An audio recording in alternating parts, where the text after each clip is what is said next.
சொல்ல போனா காசும் பணமும் இந்த ரெண்டு பொருள்கள் தான் நம்ம வாழ்க்கையில சாப்பாட்டுக்கு அடுத்து முக்கியமான பங்கு வகிக்குது. சொல்ல போனா இதுக்கு தான் நம்ம அதிக முக்கியத்துவம் கொடுக்கிறோம். இந்த மாதிரி விஷயம் தான் பஞ்சாப்ல இருக்கிற ஜலந்தர்ங்கிற பகுதியில ஒரு தங்க வியாபாரிக்கு நடக்குது. அவருக்கு ஒரு தங்க நகை கிடைச்சது. அது வீட்டுக்கு வந்த உடனே வீட்டுல வித்தியாசமான நிகழ்வுகள் நடக்க ஆரம்பிச்சது. அவங்க அந்த மாதிரி நடக்கும்னு நினைச்சு கூட பார்க்காத அளவுக்கு.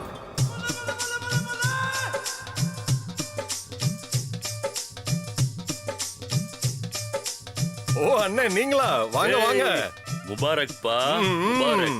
பாக்கும்போது எப்படி இருக்கு தெரியுமா? நான் ஏதோ ராஜா வீட்டு ஃபங்க்ஷனுக்கு வழிமாறி வந்துட்ட மாதிரி இருக்குப்பா. இதெல்லாம் என்னண்ணே, போக பாருங்க, கலக்கிடுறேன். அப்புறம் இவர் குப்தா, இவர் முத்துகிருஷ்ணன். இவங்க 2 பேரும் என்னோட பிசினஸ் பார்ட்னர்ஸ். ஓ,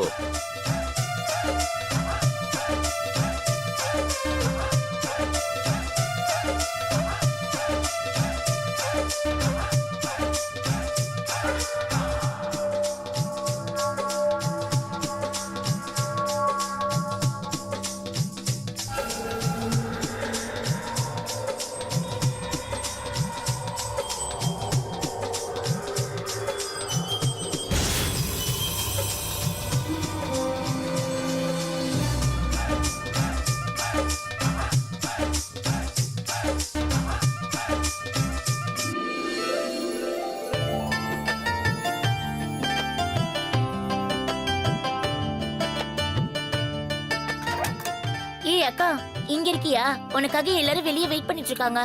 ஆனா என்ன பண்றது, எதை போட்டாலும் எனக்கு செட்டே ஆகல. நான் ரொம்ப அசிங்கமா இருக்கேன். நீ ரொம்ப அழகா இருக்க. உனக்கு ஒண்ணு தெரியுமா? நீ எந்த ட்ரெஸ் போட்டாலும் ரொம்ப அழகா இருப்பக்கா. அதனாலதான் உன் அம்மா தங்கன்னு கூப்பிடுறாங்க. ரீல் விடுறது நிறுத்தறியா? அட நிஜமா நான் உண்மையதாக்கா சொல்றேன். நீ ரொம்ப அழகா இருக்கக்கா.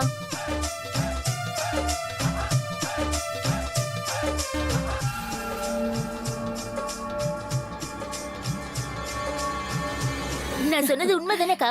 என்னவோ இங்கே நின்னு பேசிட்டு இருக்க போறீங்களா இல்ல கீழே வந்திருக்கிறவங்கள போய் பார்க்க போறீங்களா?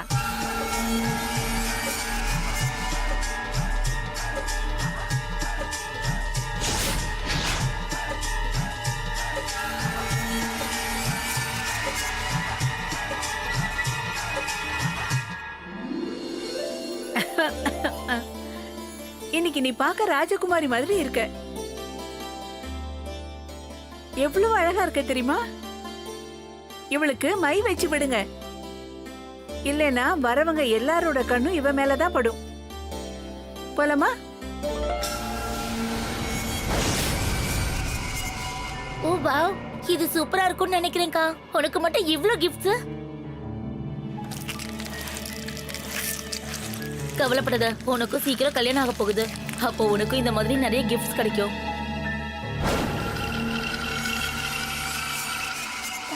ஓ வாவ், அம்மா இத பாத்தீங்களா இவ்ளோ அழகா இருக்குன்னு? இத நான் தான் வச்சுக்க போறேன். அக்கா கிட்ட தான் ஏற்கனவே நிறைய நகைங்க இருக்குல்ல. என்ன பிரியா, நீயுமா? உனக்கு கல்யாணம் நடக்கும்போது இதை விட நிறைய நகைங்க உனக்கும் கொடுப்பாங்க. அம்மா, இத பேசுறதுக்கு இதுவாடி நேரம்? சீக்கிரமா வா போலாம். இந்த நகைங்க எல்லாத்தையும் அந்த அலமாரியில வச்சிரு. நான் என் தங்க இது அழகா இருக்கு. போறேன். என்னம்மா உள்ளே இருக்க? வெளியில வா, வந்து எங்களை எல்லாரையும் பாரு. எங்க கூட கொஞ்சம் ஆடி பாடி சந்தோஷமா இரு. சரி வா போலாம். சீக்கிரமா எல்லாத்தையும் வச்சுட்டு வா. சரி சரி.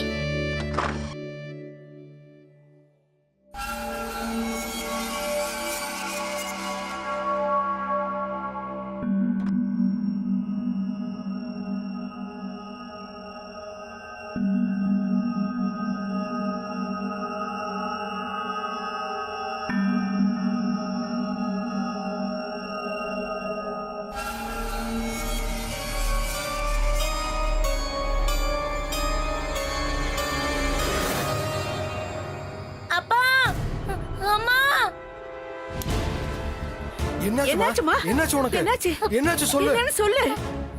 சொல்லுமா. என்னாச்சு? அப்பா, என்ன யாரோ அடிச்ச மாதிரி இருந்துச்சு. யாருமா? என்னமா சொல்ற? யாருமே இல்லையேம்மா. நிஜமா தான் நான் சொல்றேன். யாரோ என்ன அடிச்சாச்சு உனக்கு. இங்க பாருங்க, கையில காயம் ஏற்பட்டிருக்கு. லைட் இல்லாம நீ நடந்திருப்ப, ஏதாவது இடிச்சிருப்ப. வேற ஒண்ணும் இல்ல. நான் உண்மைதான் சொல்றேன். என்ன நீ இங்க யாருமே இல்ல, நீயே பாருமா. சரி எந்திரி வா, எல்லாரும் கீழே வெயிட் பண்றாங்க. வா வா, சீக்கிரம் போலாம். ராஜிதாரோட குடும்பம் ரொம்ப வசதியான குடும்பம். நான் அப்பப்போ அவரை வீட்டுக்கு போய் பார்ப்பேன். அவங்க வீட்டுல எல்லாமே நல்லா தான் இருந்தது. அவங்களுக்கு யாரு எதிரிகள்னு இல்ல. எல்லாருக்கும் அவங்கள ரொம்ப பிடிக்கும். அவரோட பெரிய பொண்ணுக்கு கல்யாணத்துக்கு முன்னாடி இந்த மாதிரி சம்பவங்கள்லாம் நிகழ ஆரம்பிச்சது. முதல்ல அவங்களுக்கு இதெல்லாம் நார்மல்னு தோணுச்சு. ஆனா அவங்களுக்கு தெரியாதது என்னன்னா அவங்களுக்கு பின்னாடி மரணம் இருக்குங்கிறது. நான் எதையும் கேட்க போறதில்ல. அக்காவோட கல்யாணத்துக்கு நீங்க எல்லாரும் வரணும். எனக்கு தெரியாது, நீங்க கண்டிப்பா வந்தாகணும். இல்ல அதெல்லாம் நான் கேட்க முடியாது. உங்களுக்கு ஒண்ணு தெரியுமா, நான் உங்களை ரொம்ப மிஸ் பண்றேன். சரி அதெல்லாம் விடுங்க.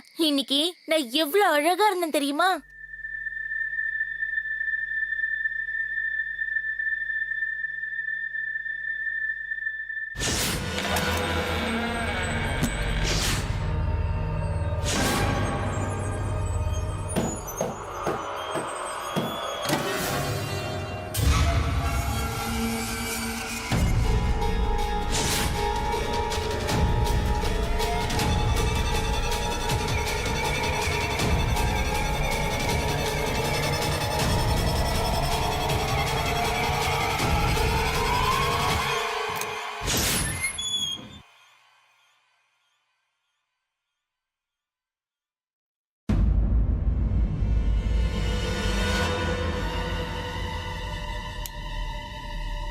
சோனி, சோனிமா, அம்மா இந்த பிரியா எங்க போனா?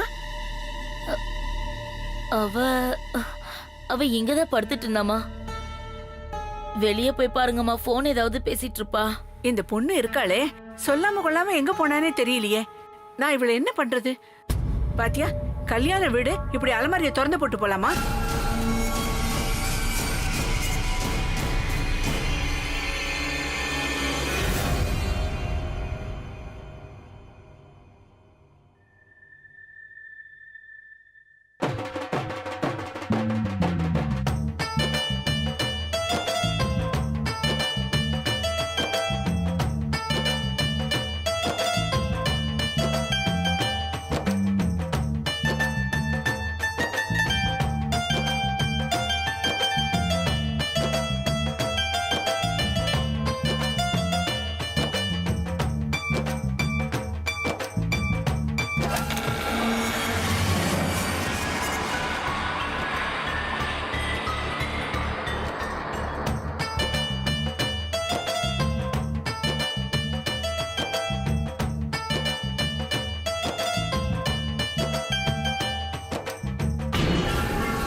அட என்னமா ஆச்சு? ஏன் கத்துற? கையில கையில ஒண்ணும் இல்லம்மா. கையில ஒண்ணுமே நீயே இல்லையே. பாரு. அட எதுவுமே இல்லம்மா.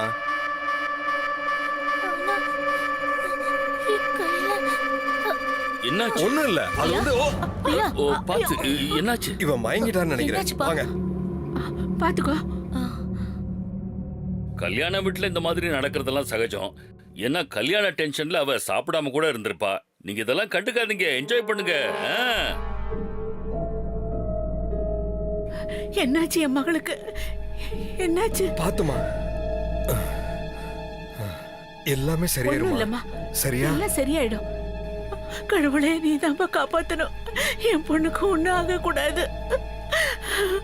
நீ இங்கே இரு, நான் டாக்டரை கூட்டிட்டு வரேன். போயிட்டு வாங்க. சரி இங்கே இரு.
பிரியா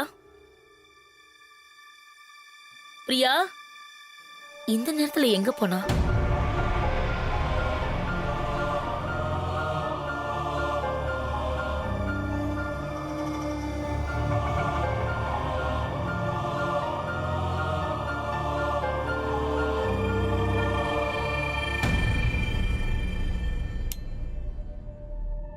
பிரியா எங்க போனா இவ?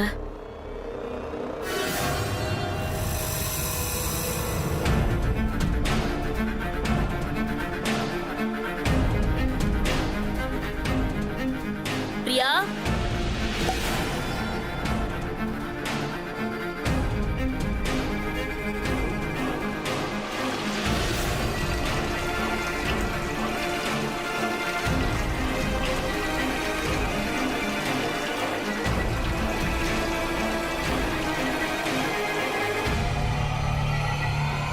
பிரியா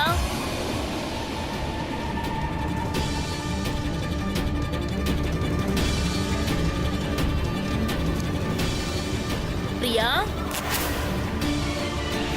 பிரியா அம்மா அப்பா இங்க வாங்க சீக்கிரம் வாங்க பிரியா அம்மா பிரியா பிரியா பிரியா பிரியா என்ன காப்பாத்துங்க பிரியா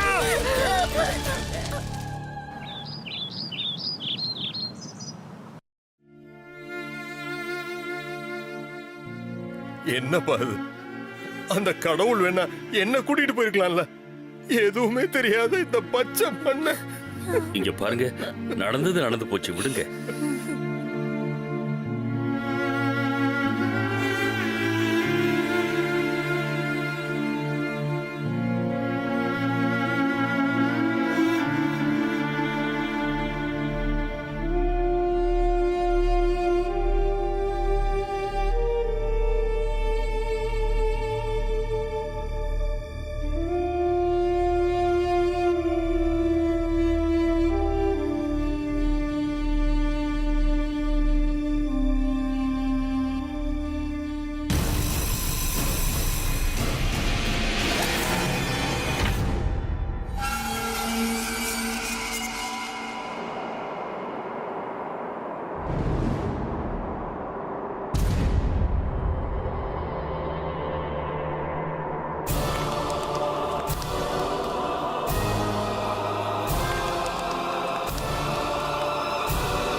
என்னமாச்சு?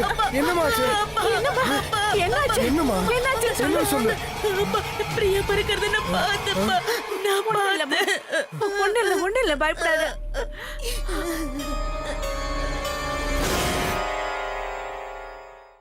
சந்தோஷமா ஆடி பாடிக்கிட்டு இருந்த குடும்பத்துல திடீர்னு இப்படி ஒரு சம்பவம் நடந்துருச்சு. இப்படியே கொஞ்சம் கொஞ்சமா இந்த சம்பவங்கள்லாம் எவ்வளவு பெருசாச்சுன்னா, மஞ்சீர் பாஜியோட பிசினஸும் டவுன் ஆயிருச்சு. அவர் பண்ற கோல்ட் பிசினஸ் லாஸ் ஆயிருச்சு. இதை விட மோசமான நிலைமை வேற யாருக்குமே வந்திருக்காது. அப்படி ஒரு நிலைமை ஏற்பட்டது. அந்த சோனம் பொண்ணுக்கு எப்ப பார்த்தாலும் டென்ஷன் அதிகமாகிட்டே இருந்தது. அவ தங்கச்சியை நினைச்சு அழுதுகிட்டே இருப்பா. அப்புறம் பிரியா மேல இருந்த ஆவி சோனா மேல பரவ ஆரம்பிச்சது. அம்மா அம்மா அம்மா என்ன யாரும் விரட்டுறாங்கம்மா. அம்மா எனக்கு ரொம்ப பயமா இருக்குமா. அம்மா அம்மா நான் பேசிட்டே இருக்கேன். அம்மா அப்பா அப்பா அம்மாக்கு என்னாச்சு பாருங்கப்பா.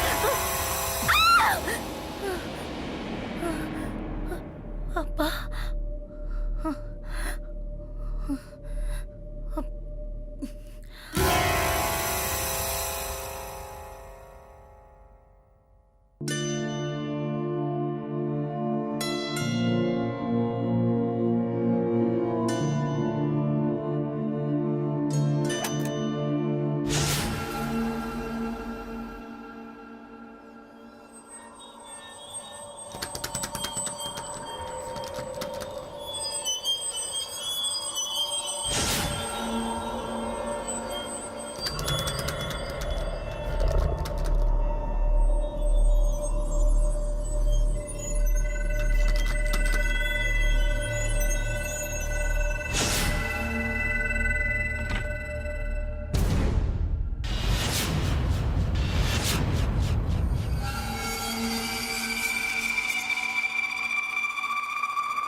இங்க பாரு, சொல்லுங்க. நான் போய் சோனாவை பார்த்துட்டு வரேன். ஆ? ம்.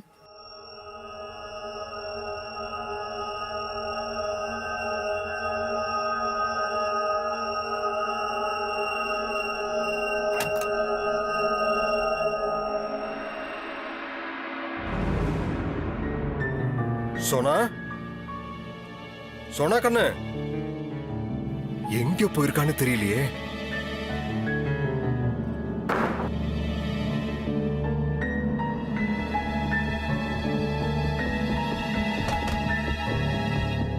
கதவு தரடி. சோனு ரூம்ல இல்ல, கிச்சன்ல இருக்காளான்னு போய் பாரு.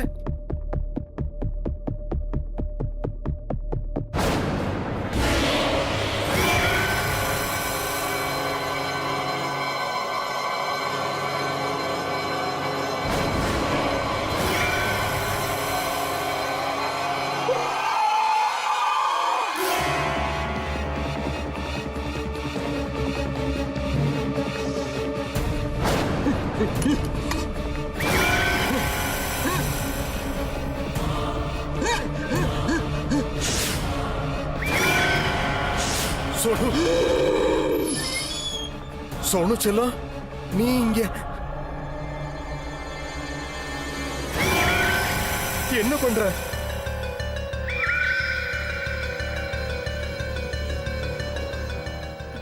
அவளை அவளை பாரு, சோனி. அவன் நடவடிக்கை சரியில்லை. என்னாச்சுமா உனக்கு? சோனிமா, ஏன் அப்படி பாக்குற அப்பாவை? அந்த பக்கமா போ. சோனி, தீப்தி, தீப்தி, தீப்தி, ஒன்னும் ஆகலைங்க.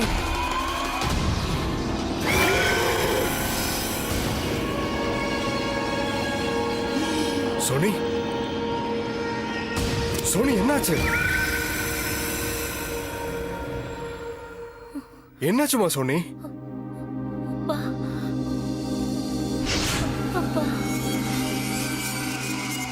சோனுமா, உட்காரு.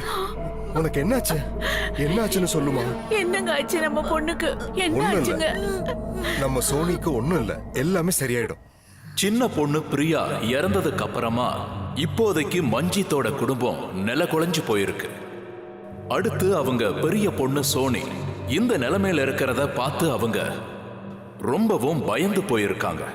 சோனியோட கல்யாணமும் நின்னு போயிடுச்சு. அவங்களுக்கு தெரிஞ்ச பாபா கிட்ட அவங்க பொண்ணை கூட்டிட்டு போய் காட்டினாங்க. ஆனா அதனால அவங்களுக்கு எந்த லாபமும் இல்ல.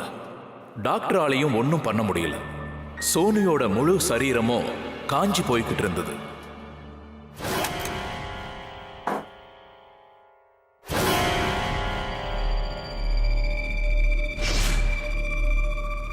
சோனி, இதெல்லாம் ஏன் போட்டுட்டு இருக்கேம்மா? சொல்லுமா, இதையே போட்டுக்கிட்ட?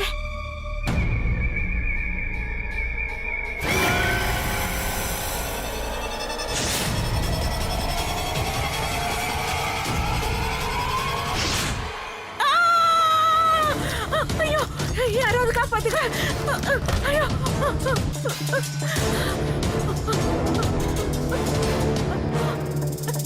ஐயோ,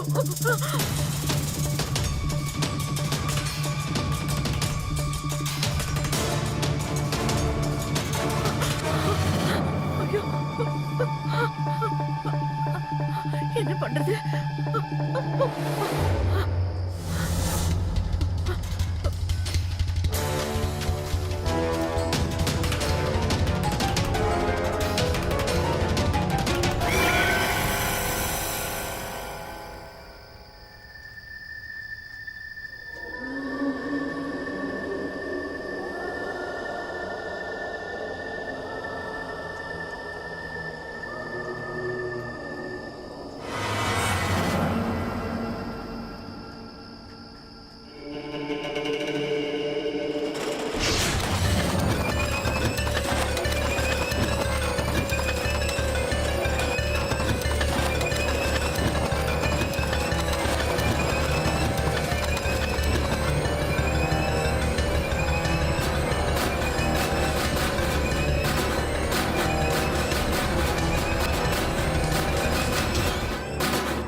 உங்க குடும்பத்து மேல சலீனாங்கிற ஆவி உங்க குடும்பத்து மேல ஏவப்பட்டிருக்கு. அதனாலதான் உன்னோட பொண்டாட்டியும் அப்புறம் மகளும் இறந்துட்டாங்க. என் மேல இது யார் பண்ணிருப்பா? ஏன் பண்ணாங்க? உங்க மேலதான் எதையோ எதிர்பார்த்து ஏவி விட்டுருக்காங்க. என் மேல எதுக்காக? சரி, இதை யார் பண்ணிருப்பா? ஒரு பொம்பளை தான் இத பண்ணி இருக்கா. பொம்பளையா? உண்மையை சொல்லணும்னா சின்ன வயசுல இருந்து நம்ம நட்பு எவ்வளவு சந்தோஷமானது இல்ல? நான் ஏதாவது உங்ககிட்ட கேட்டா நீ மறுக்க மாட்டேல்ல? இது வரைக்கும் நான் ஏதாவது மறுத்திருக்கேனா? நீ கேட்டுதான் பாரு. உன் பொண்ணை என் பையனுக்கு கொடுத்து நம்ம உறவை ஏன் பலப்படுத்தி கூடாது? நான் என்னோட பையன் பண்டிக்கு உன் பொண்ணு சோனிய கேட்கலான்னு நினைக்கிறேன். சீமா, நீ ஒரு விஷயத்த மறந்துட்டேன்னு நினைக்கிறேன். இங்க பாரு, நட்புங்கிறது நமக்குள்ள இருக்கும். ஆனா இது அதுக்கு மேற்பட்டது. ஆனா இந்த கல்யாணம் எல்லாம் நமக்கு சமமானவங்க கூட பண்ணணும். ஆனா நீ கொஞ்சம் யோசிச்சுதான் பாரு. 2 பேரும் பார்க்க எவ்வளவு அழகா இருப்பாங்க. ரொம்ப அருமையான கப்பிள்ஸா இருப்பாங்க. உன் பையனை எனக்கு நல்லாவே தெரியும். சின்ன வயசுல இருந்து நான் பாத்துக்கிட்டு தான் இருக்கேன். ஆனா அவன் என் பொண்ணுக்கு கொஞ்சம் கூட பொருத்தமானவனே இல்ல. கொஞ்சம் வார்த்தையை அளந்து பேசுறியா? என் பையனை பத்தி இப்படி எல்லாம் பேசாத. என் பையனை வேண்டான்னு சொல்லிட்டு எந்த ராஜகுமாரனை உன் பொண்ணு கல்யாணம் பண்ணி வைக்க போற? நானும் பாக்குறேன் இந்த கல்யாணம் எப்படி நடக்குதுன்னு பாக்குறேன். நீ தேவையில்லாம கோவப்படுற. எதுக்கா இப்படி பண்ற? எல்லா அம்மா அப்பாவும் இப்படித்தான் இருப்பாங்க. அவங்க பிள்ளைங்களை நல்ல இடத்துல கல்யாணம் பண்ணி கொடுக்கணும்னு நினைப்பாங்க. அதனால நானும் அந்த மாதிரியே நினைக்கிறேன். அப்ப சரி, இன்னில இருந்து நம்ம நட்பு முடிஞ்சு போன மாதிரி தான். நீ இப்படிப்பட்டவன் நான் நினைக்கல. எங்களை எவ்வளவு சந்தேகப்படுற இல்ல நீ? பாக்குறேன் எந்த அளவுக்கு உங்க குடும்பம் நல்லா இருக்குன்னு பாக்குறேன். சீமா? அதனாலதான் சீமா செல்தாங்கிற ஒரு ஆவியை ஏவி விட்டுருக்கா.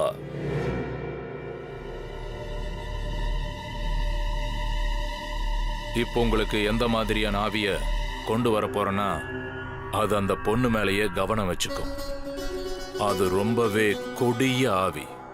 இருக்கிறதுலயே அதுதான் ரொம்ப கொடூரமானது.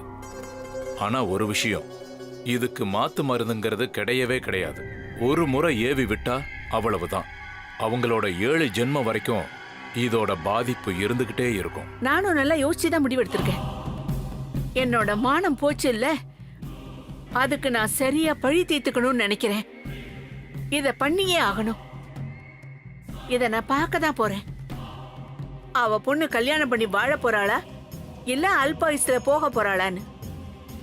என்னையும் என் பையனையும் அசிங்கப்படுத்தின அவங்கள நான் நிச்சயமா ஒரு வழி பண்ணாம விட போறதில்ல. அதனால என்ன வேணா பண்ணுங்க, அவங்க குடும்பம் நாசமா போகணும். ஆனா இதுக்குன்னு ஒரு வழிமுறை இருக்கு. 100 வருஷத்துக்கும் பழமையான ஒரு நகை இதுக்கு தேவை. உங்ககிட்ட இருக்கா?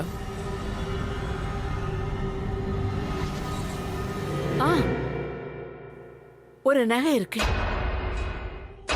என்னோட கொள்ளு பாட்டி எங்க பாட்டிக்கு கொடுத்தது. அதை என் பாட்டி எனக்கு கொடுத்தாங்க. அப்படின்னா உங்க வேலை முடிஞ்ச மாதிரி தான்.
பாபாஜி, ஏதாவது பண்ணி சீக்கிரமா அந்த நகையை இந்த வீட்டை விட்டு வெளியில அனுப்புங்க.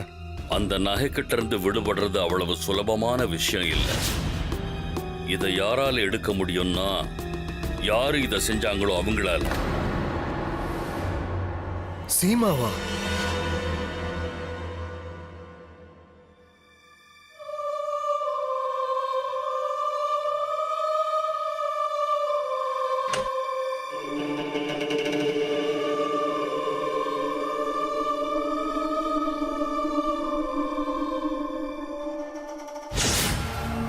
நீ போய் சீமாவை தேடிட்டு அப்புறம் நான் போய் அந்த நகையை தேடுறேன். ஏன்னா என்கிட்ட வரும்போது அந்த நகையை நீ எங்கேயோ ஒளிச்சு வச்சிருக்க.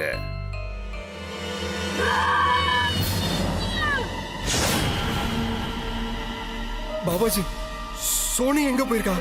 சோனியோட குரல் இது. பாபாஜி வாங்க வாங்க.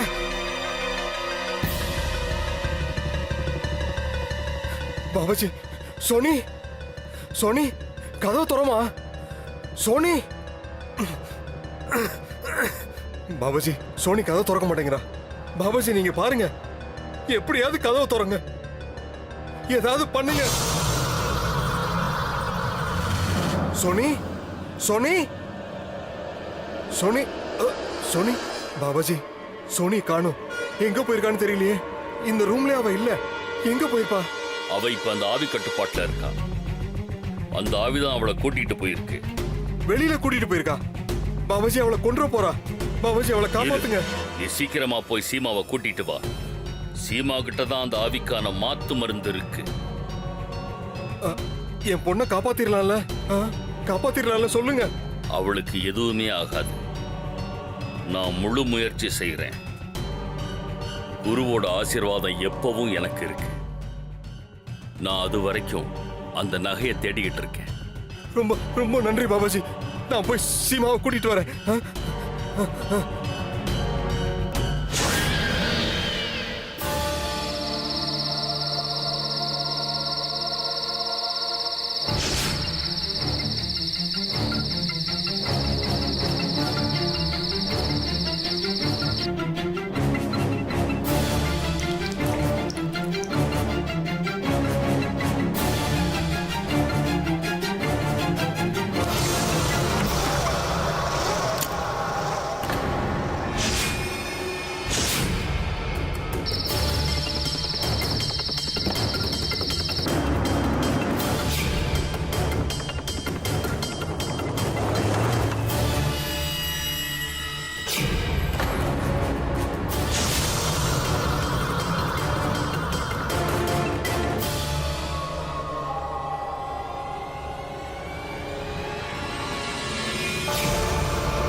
எந்த இடம் இது? நான் ரூம்ல தானே இருந்தேன். அப்பா, அப்பா.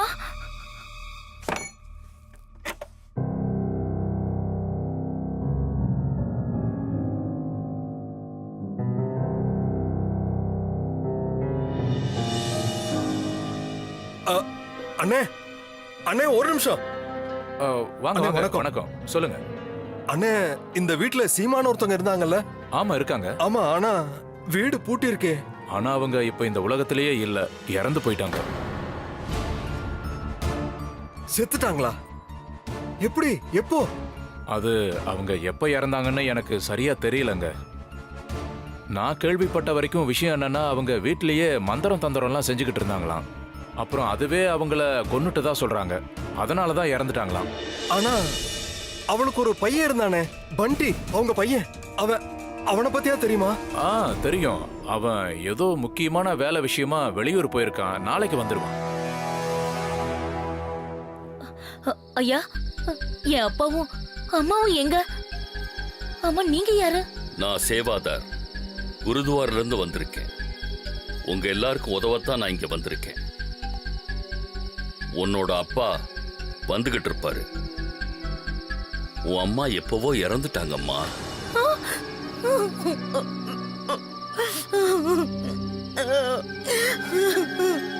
ஆமா, உன்னாலதான் உன் அம்மா இறந்துட்டாங்க. என்னையா?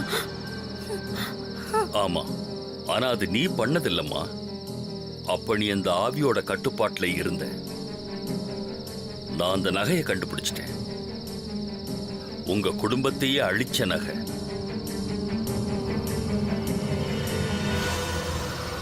இது அதுதானே?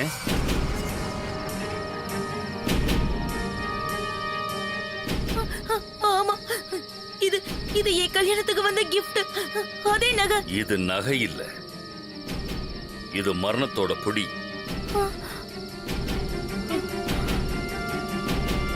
சோனி, சோனி கண்ணு. அப்பா, எனக்கு பயமா இருக்கு. பையனை காப்பாத்துங்கப்பா. நான் வந்துட்டேன் இல்லம்மா, இனி எதுவும் ஆகாது. தனியா வந்திருக்கியா? பாபாஜி, சீமா எங்க? சீமா சீமா உயிரோட இல்ல, அவ இறந்துட்டா. இதுக்கு மேல இனி யாராலையும் அந்த ஆத்மாவை எடுக்க முடியாது. பாபாஜி, ஏதாவது ஒரு வழி இருக்கும். ஒரு வழி இருக்கு. சீமாவோட ஆத்மாவை கூப்பிடணும். அதை வச்சுதான் அந்த ஆவியை அழிக்கணும். ஆனா அது ரொம்பவே கஷ்டம். பாபாஜி, என்ன வேணாலும் பண்ணுங்க, ஆனா எங்களை காப்பாத்துங்க. சரி, இன்னைக்கு ராத்திரி சீமாவோட ஆத்மாவை கூப்பிடலாம். சேவாதாருக்கு இது ஒரு கஷ்டமான வேலை. ஆனா இருந்தாலும் அவங்களுக்கு உதவணுங்கிறதுக்காக இதுக்கு ஒத்துக்கிட்டாரு. அந்த செலீனாவோட மந்திரம் இன்னமும் சோனி மேலேயே தான் இருக்கு. ஒரு பக்கம் சேவாதார் பூஜைக்கு தேவையானதை ரெடி பண்ணும்போது, இன்னொரு பக்கம் சீமாவோட மகனான மஞ்சித்தை தன்னோட வீட்டுக்கு கூட்டிட்டு வந்தாங்க. அதுக்கப்புறம்தான் ஒரு பயங்கரமான ஆட்டம் ஆரம்பிச்சது. இந்த ஆட்டத்துல சோனி இறந்து போகவும் வாய்ப்பு இருக்கு. சேவாதாருக்கு சீமாவோட ஆத்மாவை வர வைக்க ஒரு சரீரம் தேவைப்பட்டது. அவர் சோனியோட உடம்ப தேர்ந்தெடுத்தாரு. இது ரொம்ப பயங்கரமான முடிவு.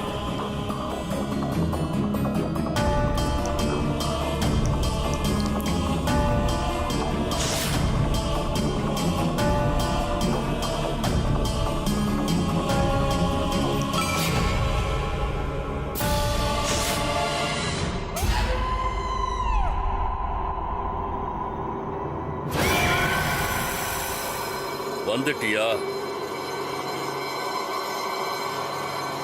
ஏதாவது பேசு. எனக்கு பதில் சொல்லுன்னு சொன்னேன்ல. எதுக்காக என்ன கூப்பிட்ட? சேலிடாங்கிற அந்த பிளாக் மேஜிக்க முறியடிக்க தான் நான் உன்னை இங்க கூப்பிட்டு இருக்கேன். இல்ல, சொல்ல மாட்டேன். இவங்க யாரையும் நான் உயிரோட விட மாட்டேன். இவங்க யாரையும் நிம்மதியான வாழ விட மாட்டேன். இவங்க செத்தாதான் நான் நிம்மதியா இருப்பேன்.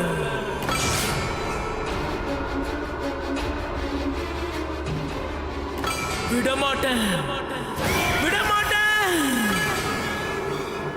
இந்த சரீரம் சோனியோடது, ஆனா ஆத்மா ஏன் கட்டுப்பாட்டுல இருக்கு. சோனியை யாராலையும் காப்பாற்ற முடியாது, யாராலையும் காப்பாற்ற முடியாது. இப்ப பாருங்க. பாபாஜி இல்ல,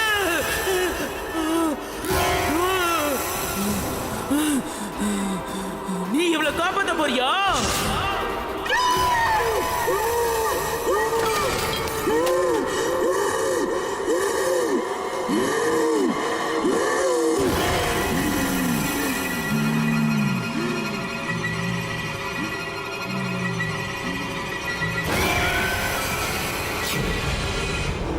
நீ இவளை காப்பாத்த போறியா? முடிஞ்சா காப்பாத்து, காப்பாத்திக்கோ.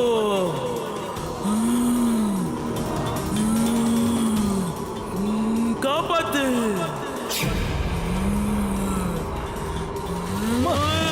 நீங்க என்ன பண்றீங்க? சொல்றதை கேளுங்கம்மா. வேண்டாமா, இதெல்லாம் என்னம்மா? இங்க பாருங்கம்மா, அவங்க எதுவுமே பண்ணல. தயவு செஞ்சு அவங்கள விட்டுருமா, எனக்காக விட்டுருமா.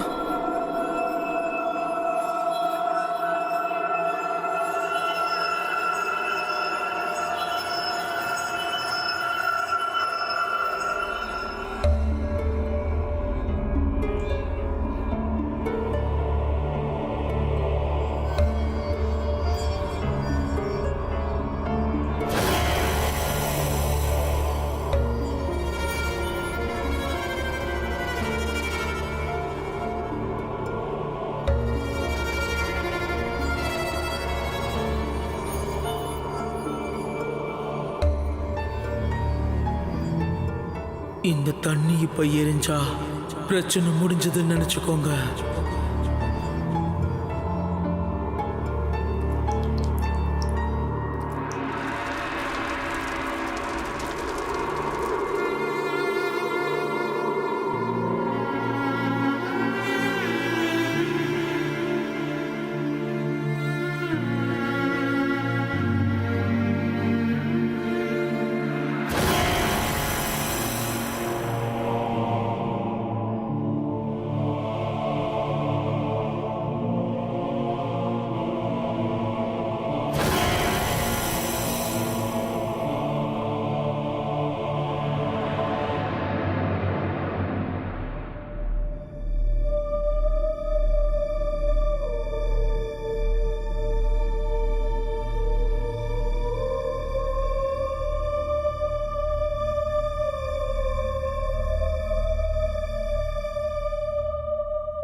அந்த கடவுளோட புண்ணியத்தால தான் இவங்க எல்லாருமே இப்போ உயிரோட இருக்காங்க.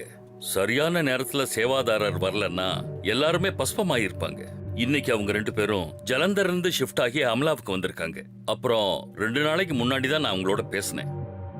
அவங்க 2 பேரும் இப்ப ரொம்ப சந்தோஷமா இருக்கிறதா சொன்னாங்க, இப்ப ரொம்ப நிம்மதியா இருக்கிறதாவும் சொன்னாங்க.